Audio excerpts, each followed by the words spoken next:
Are you tired of your friends not knowing what you're jamming to on Discord? Learn how to connect Spotify in under 2 minutes. First, we'll open Discord settings, then link your Spotify account, and finally, toggle the display options. Let's get started. First, open Discord. Click the gear icon next to your username to open user settings. Now click on Connections in the left sidebar to see the Connections page.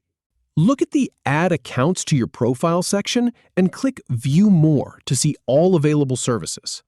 From the list, click on the Spotify icon to start linking your Spotify account. Once connected, toggle the switch to display Spotify on your profile. Finally, toggle the switch to show Spotify as your status. If you have any feedback or if any info is inaccurate, please leave a comment below.